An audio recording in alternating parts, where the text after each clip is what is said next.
नमस्कार, Byju's exam prep IAS Hindi में आप सभी का स्वागत है। और आज हम 21 फरवरी के द हिंदू समाचार पत्र में आए कुछ महत्वपूर्ण समाचारों का विश्लेषण करने वाले हैं। तो आइए शुरू करते हैं आज का समाचार विश्लेषण। सबसे पहले ये जान लेते हैं कि आज के इस सत्र में हम किन किन विषयों पर चर्चा करने वाले हैं। सबसे पहले prevention of money laundering act के ऊपर हम चर्चा करेंगे। इसके अलावा पूरे देश में एक समान ऊर्जा शुल्क होना चाहिए, इसको आधार बना करके जो एडिटोरियल आया है हम उसकी यहाँ पे चर्चा करने वाले हैं। अंतर्राष्ट्रीय मातृभाषा दिवस के अवसर पर अंतर्राष्ट्रीय मातृभाषा दिवस को आधार बना करके जो एडिटोरियल आया है हम उसकी यहाँ पे चर्चा करेंगे। बजट में कृषि उप क्षेत्रों के लिए क्या किया गया है, इसको आधार बना करके जो एडिटोरियल आया है हम उसकी भी यहाँ पे चर्चा करने वाले हैं। और अफ्रीका में पोलियो की वापसी, इसको लेकर के कुछ बहुत ही इंपॉर्टेंट डेटा दिया गया है आज के पेपर में, हम उसको भी यहाँ पर देखने वाले हैं। और सबसे अंतिम में इन विषयों पर आधारित मुख्य परीक्षा के अभ्यास प्रश्नों पर हम चर्चा करेंगे। तो आइए शुरू करते हैं आज के इस सत्र को। आज के द हिंदू समाचार पत्र के टेक्स्ट एंड कॉन्टेक्स्ट पेज पर एक बहुत ही इंपॉर्टेंट न्यूज आया जिसका शीर्षक है द डिपॉजिटिक नेचर ऑफ पीएमएलए। यहाँ पर पीएमएलए का मतलब है prevention of money laundering act. यह टॉपिक समान अध्ययन 2 शासन और राजनीति से जुड़ा हुआ है। इस न्यूज में इस बात को लेकर के चर्चा की गई है कि आखिर prevention of money laundering act क्यों बनाया गया था और यह कैसे विवाद का विषय बना हुआ है। तो यहाँ पर इस विषय को लेकर के सारी चर्चा की गई है। आप सभी जानते हैं कि prevention of money laundering act सन 2002 में मनी लॉन्ड्रिंग की समस्या से निपटने के लिए बनाया गया था।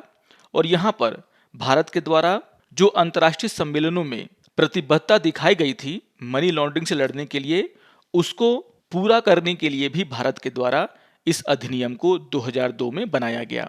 तो आपको ये ध्यान में रखना है कि मनी लॉन्ड्रिंग को रोकने के लिए बहुत सारे अंतर्राष्ट्रीय सम्मेलन हुए हैं और उन सम्मेलनों में जो फैसला विश्व के अन्य देशों के द्वारा लिया गया, जो नियम वहां पर बनाए गए, उन सभी को पूरा करने के लिए भारत ने भी अपने यहाँ prevention of money laundering act बनाया।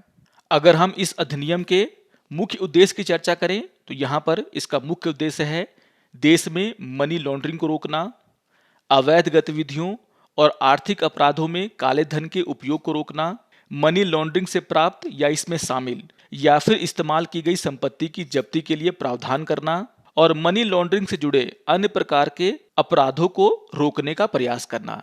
तो इन सभी उद्देश्यों की पूर्ति के लिए सरकार के द्वारा धन शोधन निवारण अधिनियम यानी कि prevention of money laundering act 2002 बनाया गया था।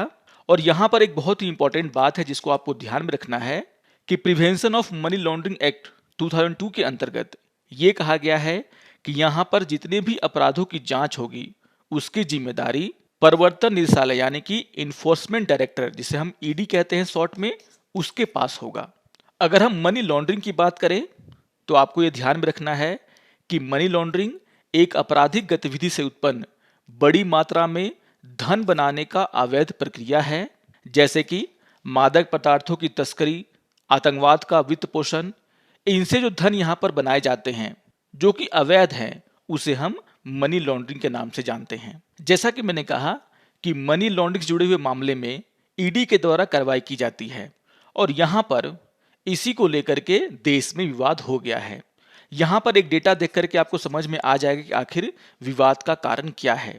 यहाँ पर अदालत के सामने वित्त मंत्रालय का एक रिपोर्ट पेश किया गया है जिसमें यह कहा गया है कि ईडी ने 2011 से 2020 के बीच में पूरे देश में 1700 छापे मारे जो कि मनी लॉन्ड्रिंग से जुड़े हुए थे। और यहाँ पर 1569 मामलों में ईडी के द्वारा विशेष जांच शुरू की गई। हालांकि इन सभी मामलों में सिर्फ 9 मामलों में ही ईडी के द्वारा दोष सिद्धि हासिल किया जा सका। यानी कि आप देख सकते हैं कि 2011 से 2020 के बीच में पूरे देश में 1700 के करीब छापेमारी ईडी के द्वारा की गई।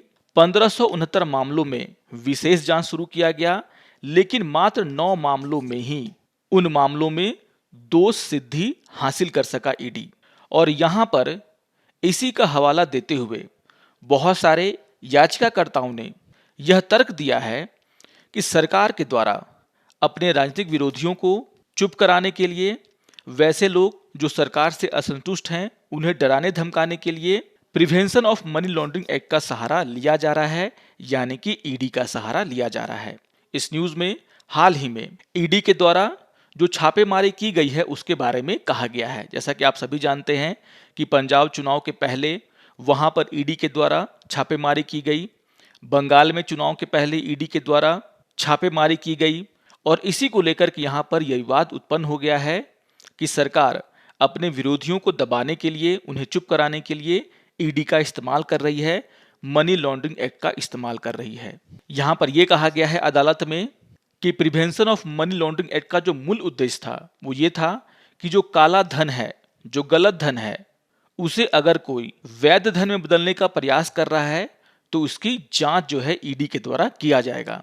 लेकिन यहाँ पर ईडी के द्वारा जहां पर भी छापेमारी की जाती है और जिन लोगों पर मनी लॉन्ड्रिंग का आरोप लगाया जाता है, उन लोगों को छापामारी के बाद ECIR यानी कि इन्फोर्समेंट केस इन्फॉर्मेशन रिपोर्ट, जिसे हम हिंदी में प्रवर्तन मामले की सूचना रिपोर्ट कहते हैं, जो कि FIR के तरह ही होता है, उस दस्तावेज को आरोपियों को नहीं दिया जाता है। जैसा कि आप सभी जानते हैं कि अगर आप पुलिस के पास जाते हैं कोई भी कंप्लेन लिखाने के लिए, तो वहां पर पुलिस के द्वारा FIR दर्ज किया जाता है, जहां पर जो आप आरोप लगा रहे हैं उसके बारे में चर्चा होती है। उसी तरीके से अगर ईडी के द्वारा कहीं पर छापेमारी की जाती है और कोई केस बनाया जाता है, तो यहाँ पर ईडी के द्वारा ECIR तैयार किया जाता है, जहां पर उस व्यक्ति के ऊपर जो आरोप है उसके बारे में चर्चा होता है। लेकिन यहाँ पर यह कहना है याचिकाकर्ताओं का कि ईडी के द्वारा जिन लोगों पर मनी लॉन्ड्रिंग के आरोप लगाए जा रहे हैं, उन्हें ECIR का कोई कॉपी नहीं दिया जाता है। उन्हें यह तक नहीं बताया जाता है कि उनके ऊपर क्या आरोप लगाए गए हैं, और बिना ECIR के कॉपी के इन लोगों को पूछताछ के लिए बुलाया जाता है, जबकि आरोपी व्यक्तियों को यह भी पता नहीं होता कि उसके खिलाफ किस मामले पर जांच हो रही है। और इसी का हवाला देते हुए यहाँ पर यह कहा गया है कि सरकार के द्वारा जानबूझकर अपने विरोधियों को, सरकार से असंतुष्ट लोगों को दबाने के लिए, उनके मुंह को बंद करने के लिए ईडी का प्रयोग किया जाता है, उन्हें सताया जाता है। और यहाँ पर जो डेटा दिया गया है वित्त मंत्रालय का, इसका हवाला देते हुए यहाँ पर ये सारी बातें कही गई हैं। तो यहाँ पर ईडी को लेकर के और खास करके prevention of money laundering act को लेकर के जो कंट्रोवर्सी पूरे देश में छाई हुई है, उसको लेकर के चर्चा किया गया है। और ये कंट्रोवर्सी क्या है, इसके बारे में भी यहाँ पर डिटेल से रिपोर्ट दिया गया है। तो बहुत ही इंपॉर्टेंट न्यूज़ है ये, इसको भी आप लोग जरूर ध्यान से पढ़ लेंगे। आइए एक और न्यूज़ की हम यहाँ पे चर्चा कर लेते हैं। आज के पेपर के पेज नंबर 7 पर एक एडिटोरियल आया जिसका शीर्षक है ऑन एन इक्वल फुटिंग, और ये टॉपिक समान अध्ययन आर्थिक विकास से जुड़ा हुआ है। यहाँ पर एक बहुत ही महत्वपूर्ण मुद्दे को उठाया गया है लेखक के द्वारा। यहाँ पर यह कहा गया है कि पूरे देश में एक समान ऊर्जा शुल्क होना चाहिए और ऊर्जा शुल्क को GST के दायरे में शामिल किया जाना चाहिए। तो एक बहुत ही इंपॉर्टेंट मुद्दा यहाँ पर लेखक के द्वारा उठाया गया है। और यहाँ पर लेखक के द्वारा ये कहा गया है कि भारत की जनसंख्या लगभग 135 करोड़ है और अपने अर्थव्यवस्था के आकार के मामले में हम पूरी दुनिया में 6ठे स्थान पर हैं। लेकिन हमारे पास विकास की और ज़्यादा क्षमता है, लेकिन हम इस विकास क्षमता को तभी पा सकेंगे जब हमारे देश के हर राज्य को समान अवसर दिया जाए। तो एक बहुत ही महत्वपूर्ण मुद्दा यहाँ पर लेखक के द्वारा उठाया गया है। यहाँ पर लेखक के द्वारा ये कहा गया है कि जो निम्न आय वाले राज्य हैं, जिसे हम लो इनकम स्टेट के नाम से जानते हैं, उन्हें जो है कई मोर्चों पर वंचित रहना पड़ता है। जैसे उनके पास ऋण की कम पहुंच है, वहां पर कम निवेश होता है, वहां पर बिजली की जो उपलब्धता है वो भी काफ़ी कम है, और जो बिजली की लागत है वो काफ़ी अधिक है। अगर हम दूसरी ओर उच्च आय वाले राज्यों की बात करें, यानी कि हाई इनकम स्टेट की बात करें, तो वहां पर उद्योग बहुत ही ज़्यादा हैं, बिजनेस बहुत ही ज़्यादा होता है, क्योंकि उन्हें इन्हीं समान मोर्चों पर वंचित नहीं किया गया है। और यहाँ पर कुछ डेटा दिया गया है इस बात को समझाने के लिए। यहाँ पर 6 हाई इनकम स्टेट यानी कि महाराष्ट्र, तमिलनाडु, गुजरात, कर्नाटक, आंध्र प्रदेश और तेलंगाना के बारे में चर्चा किया गया है और कहा गया है कि ये जो 6 उच्च आय वाले राज्य हैं, उनमें कुल मिलाकर के हमारे देश में जितनी फैक्ट्रियां हैं उनका 56.4% फैक्ट्रियां इन्हीं 6 राज्यों में पाई जाती हैं। अगर हम हमारे देश के जीडीपी में इनका योगदान देखें तो इन 6 राज्यों के द्वारा जो शुद्ध मूल्य हमारे देश के जीडीपी में जोड़ा जाता है उसका जो प्रतिशत है वह 54.3% है। जबकि हम इन 6 राज्यों में जनसंख्या को देखें तो इन राज्यों में हमारे देश की जनसंख्या का सिर्फ 32.3% जनसंख्या ही निवास करता है।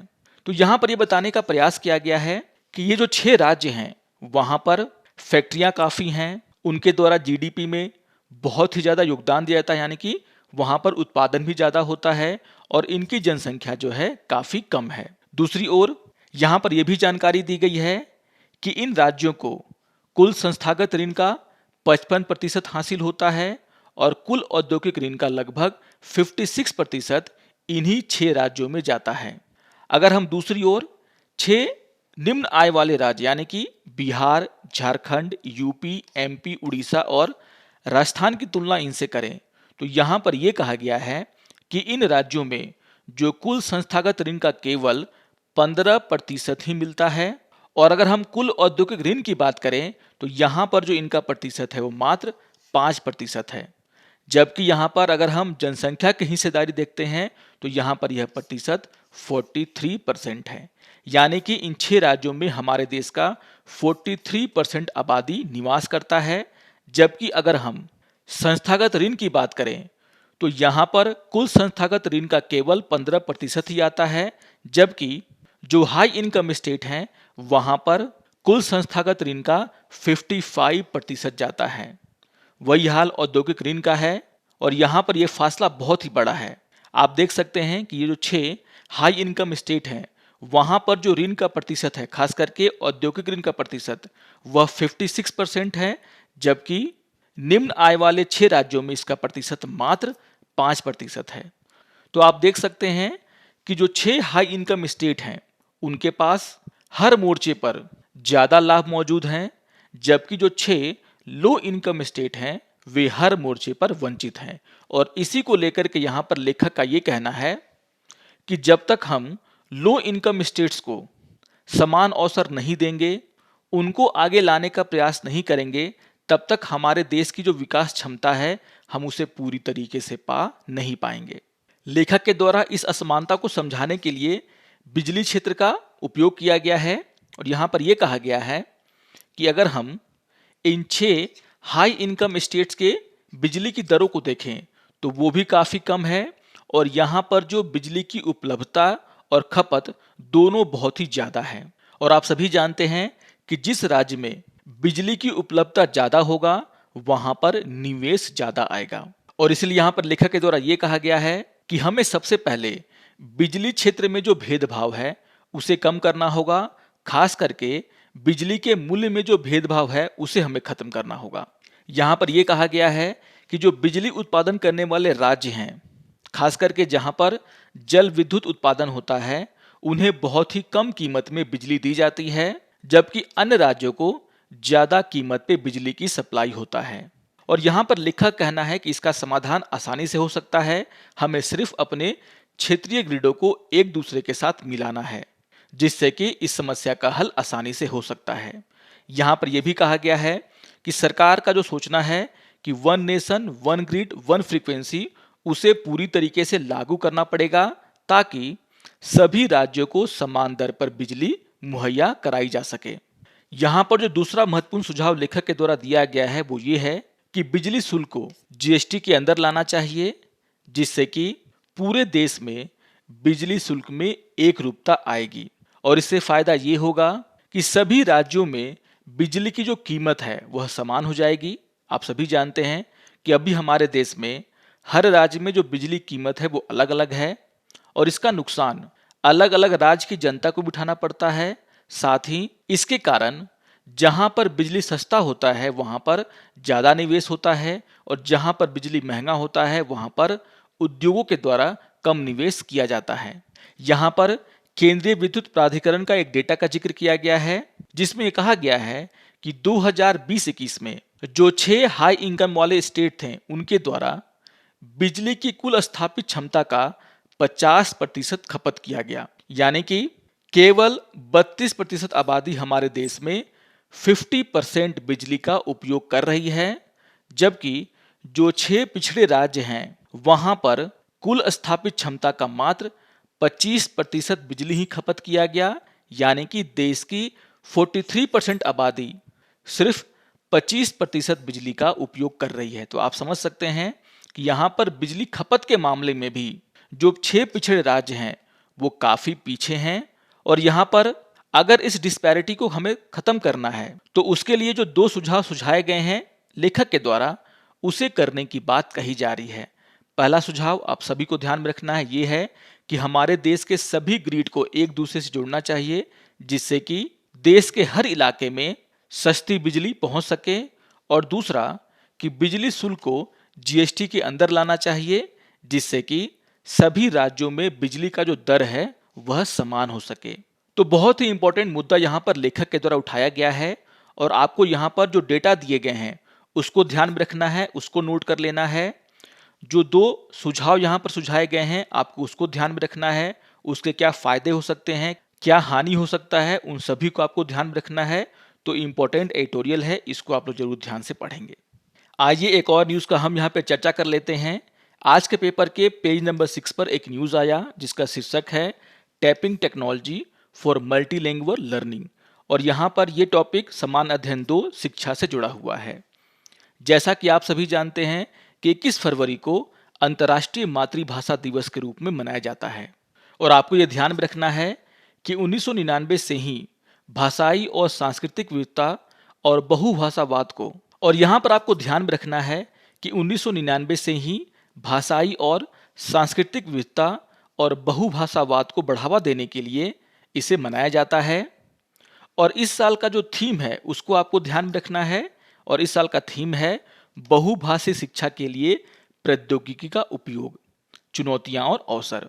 और इसी को आधार बनाकर के यहाँ पर यह चर्चा किया गया है कि किस तरीके से हम बहुभाषी शिक्षा के लिए प्रौद्योगिकी का उपयोग कर सकते हैं, प्रौद्योगिकी का उपयोग करके कैसे उन भाषाओं को बचाया जा सकता है जो कि विलुप्ति के कगार पर हैं। अगर हम लुप्त हो रही भाषाओं की चर्चा करें तो यहाँ पर आपको ध्यान में रखना है कि संयुक्त राष्ट्र एजेंसी के अनुसार दुनिया में बोली जाने वाली 6000 भाषाओं में से कम 43% ऐसी भाषाएं हैं जो कि विलुप्ति के कगार पर हैं। और यहाँ पर उसके द्वारा ये भी जानकारी दी गई है कि दुनिया की 10 ऐसी भाषाएं हैं जिसे कि 4.8 बिलियन लोगों के द्वारा बोला जाता है, यानी कि दुनिया का लगभग 60% आबादी जो है ये भाषाएं बोलती हैं। तो ये जो 2 डेटा है उसे आप लोग जरूर नोट कर लेंगे। और यहाँ पर जो थीम है वो बहुत ही महत्वपूर्ण है, जो कि है बहुभाषी शिक्षा के लिए प्रौद्योगिकी का उपयोग। यहाँ पर कुछ बहुत ही इंपॉर्टेंट डेटा हैं जो कि आप ध्यान में रखेंगे। ये डेटा द इंडियन एक्सप्रेस में आए हैं और यहाँ पर यह बताया गया है कि हमारे देश में 2011 के जनगणना के अनुसार सबसे ज़्यादा बोली जाने वाली भाषाएं कौन कौन सी है। आप यहाँ पर देख सकते हैं कि हिंदी जो है हमारे देश में 43% लोगों के द्वारा बोली जाती है। और यहाँ पर 12वें नंबर पे असामीज है जो कि 1.26% लोगों के द्वारा बोली जाती है। इसी तरीके से आप यहाँ पर देख सकते हैं कि पूरी दुनिया में सबसे ज़्यादा बोली जाने वाली भाषाएं कौन कौन सी हैं। 2019 का ये डेटा है, तो इन डेटास को आप लोग जरूर ध्यान में रखेंगे। और जैसा कि मैंने कहा कि इस बार का जो थीम है उसी को आधार बना करके यह एडिटोरियल लिखा गया है। और यहाँ पर एडिटोरियल में ये बताया गया है कि भारत में किस तरीके से बहुभाषी शिक्षा को बढ़ावा देने के लिए टेक्नोलॉजी का उपयोग किया जा रहा है। यहाँ पर राष्ट्रीय शिक्षा नीति का जिक्र किया गया है, जिसमें यह कहा गया है कि कम से कम 5वीं कक्षा तक के लिए, और अगर जरूरत पड़े तो कक्षा 8 और उससे आगे की शिक्षा का माध्यम भी मातृभाषा हो सकता है। यानी कि यहाँ पर राष्ट्रीय शिक्षा नीति में मातृभाषा को प्रोत्साहित करने का काम किया गया है। आपको ध्यान में रखना है कि इस नीति में ये कहा गया है कि 5वीं कक्षा तक जो पढ़ाई है वह बच्चों के मातृभाषा में हो सकता है, उसे बढ़ावा दिया जाना चाहिए। और इसी को ध्यान में रखते हुए यहाँ पर एक डेटा दिया गया है और यहाँ पर बताया गया है कि अखिल भारतीय तकनीकी शिक्षा परिषद यानी कि AICTE के द्वारा 2020 में एक सर्वेक्षण किया गया था जिसमें 83,000 से अधिक छात्र शामिल हुए थे। और इन छात्रों में से लगभग 44% ऐसे छात्र थे जो कि ये चाहते थे कि जो तकनीकी शिक्षा है वो भी उनके मातृभाषा में ही पढ़ाई जाए। यानी कि आप इंजीनियरिंग पढ़ते हैं, उसकी जो शिक्षा है वो भी मातृभाषा में कराई जानी चाहिए। तो यहाँ पर आप देख सकते हैं कि जो सर्वेक्षण हुआ उसमें 44% छात्रों ने तकनीकी शिक्षा में भी मातृभाषा के उपयोग करने पर बल दिया था। और इसी को ध्यान में रखते हुए AICTE और IIT मद्रास ने केंद्र सरकार के ई-लर्निंग प्लेटफॉर्म जिसका नाम है study webs of active learning for young aspiring mind यानी कि स्वयं, उस पर कुछ पाठ्यक्रमों को 8 क्षेत्रीय भाषाओं जैसे तमिल, हिंदी, तेलुगु, कन्नड़, बंगाली, मराठी, मलयालम, गुजराती में अनुवाद किया। तो यहाँ पर आप देख सकते हैं कि टेक्नोलॉजी का उपयोग करते हुए 8 पाठ्यक्रमों को क्षेत्रीय भाषाओं में अनुवाद किया गया। और यहाँ पर इसी का जिक्र करते हुए लेखक के द्वारा ये कहा गया है कि हम टेक्नोलॉजी का उपयोग करके अपनी क्षेत्रीय भाषाओं को बढ़ा सकते हैं, बच्चों में अपने मदर टंग को लेकर के जिज्ञासा बढ़ा सकते हैं ताकि वे अपनी भाषा का उपयोग ज़्यादा करें। यहाँ पर लेखक के द्वारा ये कहा गया है कि हमारे जो नीति बनाने वाले लोग हैं, शिक्षक हैं, माता पिता हैं, नेता हैं, उनको यह ध्यान में रखना चाहिए कि जब हम मातृभाषा या फिर स्थानीय भाषा में शिक्षा की बात करते हैं तो यहाँ पर हम यूरोपीय देशों के साथ साथ जापान, चीन, कोरिया जैसे एशियाई देशों से भी सीख सकते हैं। यहाँ पर आप इंजीनियरिंग की पढ़ाई कर लो, मेडिकल की पढ़ाई कर लो, कोई भी पढ़ाई कर लो, वो इन देशों की मातृभाषा में होता है, जबकि हमारे देश में इंग्लिश भाषा में होता है। तो यहाँ पर एक बहुत ही इंपॉर्टेंट बात कही गई है लेखक के द्वारा। और यहाँ पर यह बताया गया है कि भारत में जो भाषा को लेकर के जनगणना की गई थी, जिसका निष्कर्ष 2018 में जारी किया गया था, उसमें यह कहा गया था कि भारत में 19,500 भाषाएं बोली जाती हैं, जिनमें से 121 ऐसी भाषाएं हैं जिन्हें 10,000 से अधिक लोग बोलते हैं। और यहाँ पर यह बताया गया है कि इन सभी भाषाओं में से 196 ऐसी भारतीय भाषाएं हैं जिन्हें की संकटग्रस्त की श्रेणी में रखा गया है, यानी कि वे विलुप्ति के कगार पर हैं और इन्हें पुनर्जीवित करने के लिए एक सामूहिक प्रयास की जरूरत है, जो हमारी जिम्मेदारी भी है। और यहाँ पर लेखक के द्वारा ये कहा गया है कि अगर हमें अपनी क्षेत्रीय भाषाओं को बचाना है तो यहाँ पर हम टेक्नोलॉजी का उपयोग कर सकते हैं। हमारे देश में जितने भी टेक्निकल कोर्सेज चलाई जाती हैं, हम उन्हें क्षेत्रीय भाषाओं में शुरू कर सकते हैं, उनका अनुवाद कर सकते हैं, जिससे कि ये क्षेत्रीय भाषाएं बची रहेंगी। जो स्टूडेंट है वो अपनी मातृभाषा में इन सभी कोर्सेज को कर पाएंगे। तो बहुत ही इंपॉर्टेंट एडिटोरियल है, जरूर इसको ध्यान से पढ़ेंगे। आइए एक और न्यूज़ की हम यहाँ पे चर्चा कर लेते हैं। आज के पेपर के पेज नंबर 7 पर एक एडिटोरियल आया जिसका शीर्षक है the budget spells green shoots for agri subsectors, और ये टॉपिक समान अध्ययन 3 आर्थिक विकास से जुड़ा हुआ है। यहाँ पर लेखक के द्वारा कृषि और उससे जुड़े हुए जो क्षेत्र हैं उनको लेकर के चर्चा किया गया है। यहाँ पर यह समझाने का प्रयास किया गया है कि कृषि और उससे जुड़े हुए जो क्षेत्र हैं, जो उसके उप क्षेत्र हैं, उनके लिए बजट में कौन कौन सी घोषणाएं की गई हैं। और यहाँ पर लेखक का ये कहना है कि कृषि के लिए जो बजटीय आवंटन है उसको कृषि विकास और किसानों की आय के दृष्टिकोण से देखना बहुत ही महत्वपूर्ण है। जैसा कि आप सभी जानते हैं कि कोविड-19 के महामारी के दौरान कृषि ने बहुत ही मजबूत प्रदर्शन किया था और 2019-20 और 2020-21 में इसका जो विकास दर था वह 4.3% और 3.6% था, जो कि अच्छा विकास दर माना जाएगा। जबकि इसी दौरान बाकी जो क्षेत्र थे वह निगेटिव में चले गए थे। अगर हम 2021-22 में विकास का जो दर है उसका लक्ष्य की बात करें तो यहाँ पर इसका अनुमान 3.9% रखा गया है, जो कि वास्तव में एक बहुत ही संतोषजनक प्रदर्शन है। यहाँ पर लेखक के द्वारा यह भी कहा गया है कि कृषि के भीतर पशुधन और मत्स्य पालन 2 ऐसे उपक्षेत्र हैं जिन्होंने पिछले 5 वर्षों में 8% या उससे अधिक का औसत वार्षिक दर दिखाया है। यानी कि यहाँ पर भी जो वृद्धि दर है वो काफ़ी अच्छा है। आप सभी जानते हैं कि पशुधन और मत्स्य पालन 2 ऐसे क्षेत्र हैं जिनमें भारी मात्रा में लोग काम में लगे हुए हैं और यह एक तरीका है किसानों के आय को बढ़ाने का। और अगर यहाँ पर सरकार के द्वारा निवेश किया जाता है, बढ़ावा दिया जाता है, तो यहाँ पर किसानों की आय में उल्लेखनीय वृद्धि हो सकता है। और यहाँ पर लेखक के द्वारा ये कहा गया है कि कृषि में और कृषि के जो उप क्षेत्र हैं उनमें कुछ क्षेत्र ऐसे हैं जहां पर सरकार के द्वारा बजट में अच्छा खासा बढ़ोतरी किया गया है, लेकिन कुछ क्षेत्र ऐसे भी हैं जहां पर सरकार के द्वारा कटौती की गई है। और यहाँ पर इसको समझाने के लिए लेखक के द्वारा कुछ डेटा दिया गया है। यहाँ पर यह कहा गया है कि पशुधन स्वास्थ्य और रोग नियंत्रण के लिए जो आवंटन है उसे सरकार के द्वारा बढ़ाया गया है और यहाँ पर इसमें 126% की वृद्धि की गई है। पहले जो इसमें आवंटन था वो मात्र 886 करोड़ था, जिसे कि बढ़ा करके 2000 करोड़ कर दिया गया है। और आप सभी जानते हैं कि जो भी पशुधन क्षेत्र में काम करते हैं उनके लिए पशुओं का स्वास्थ्य एक बहुत बड़ी चिंता का विषय रहता है। तो यहाँ पर सरकार के द्वारा अच्छा खासा बढ़ोतरी किया गया है, जो कि स्वागत योग्य कदम है।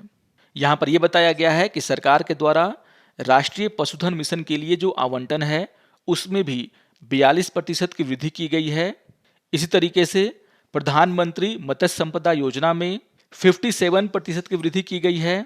इसी तरीके से फूड प्रोसेसिंग के लिए जो PLI योजना लाई गई थी उसमें भी भारी बढ़ोतरी किया गया है। यहाँ पर जो आवंटन है वह 10 करोड़ से बढ़ा करके 1022 करोड़ कर दिया गया है, जो कि भारी वृद्धि को दर्शाता है।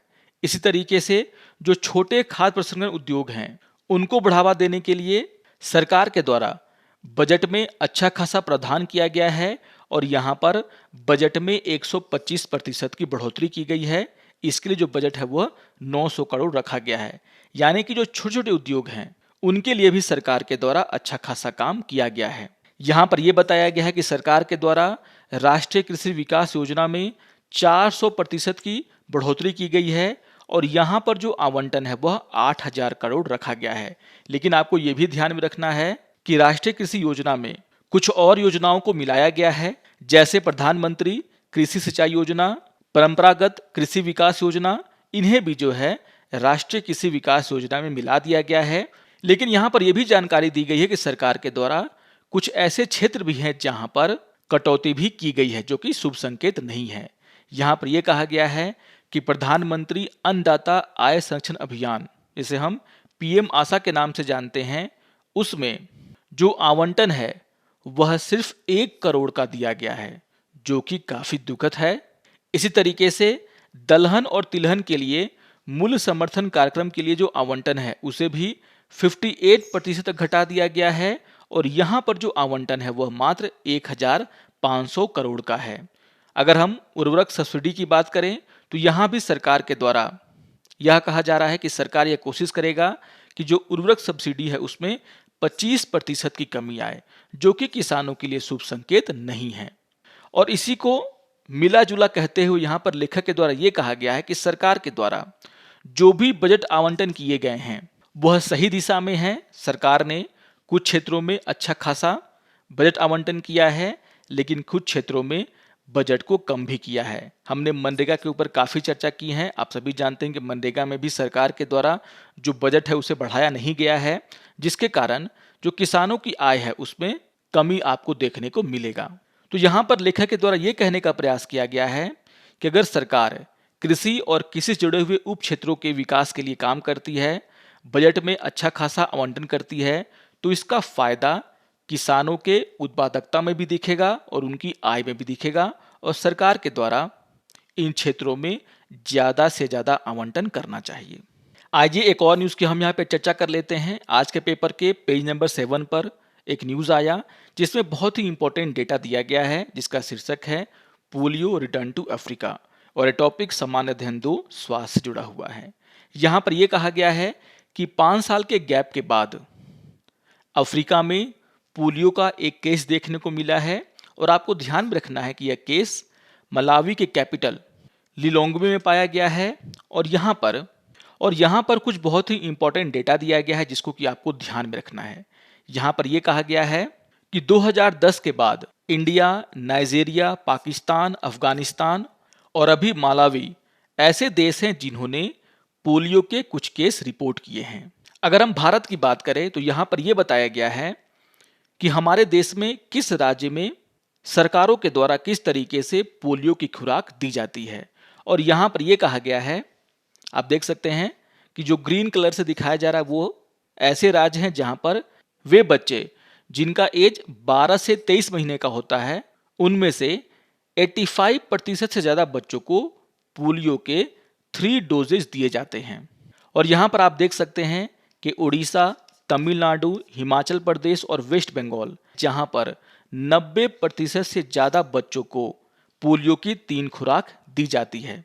और यहां पर आप फिगर में ये भी देख सकते हैं कि उत्तर प्रदेश ऐसा राज्य है जहां पर 75% से कम बच्चों को पोलियो की 3 खुराक दी जाती है। यहां पर जो एज ग्रुप है वो आपको ध्यान में रखना है, एज ग्रुप है 12 से 23 महीना।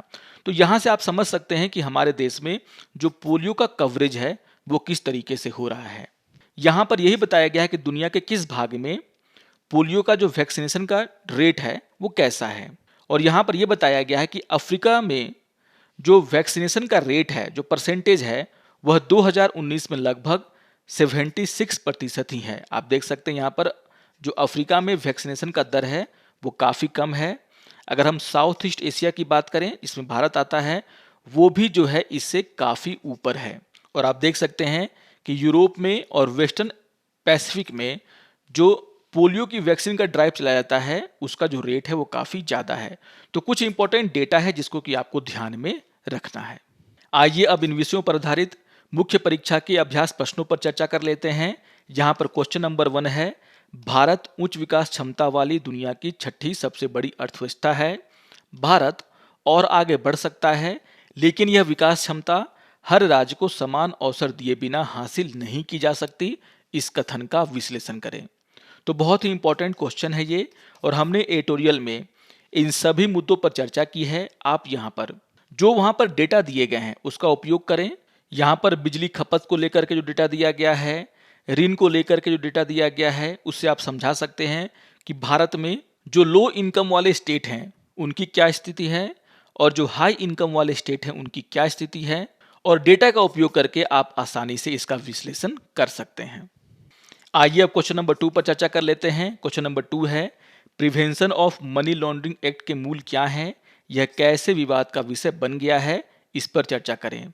तो यहाँ पर आप समझा सकते हैं कि आखिर मनी लॉन्ड्रिंग एक्ट क्या है, कब इसे बनाया गया, इसके क्या उद्देश्य हैं, और यहाँ पर जो हालिया विवाद हुआ है उसके बारे में आप चर्चा करें। आपको यहाँ पर उस डेटा का उपयोग करना होगा जहाँ पर यह बताया गया है कि जितने भी छापेमारी ईडी के द्वारा की जाती है उसमें से बहुत कम ऐसे मामले होते हैं जहाँ पर दोष सिद्धि हो पाता है, और यहाँ पर लोगों को परेशान करने के लिए भी इसका उपयोग किया जा रहा है।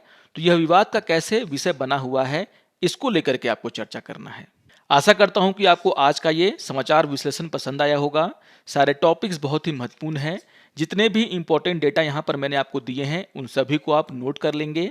और अगर आपको ये वीडियो अच्छा लगे तो आप जरूर इसे लाइक करें, शेयर करें और दूसरों को भी सब्सक्राइब करने के लिए प्रेरित करें। तो मिलते हैं समाचार विश्लेषण के अगले अंक में। तब तक के लिए नमस्कार और धन्यवाद।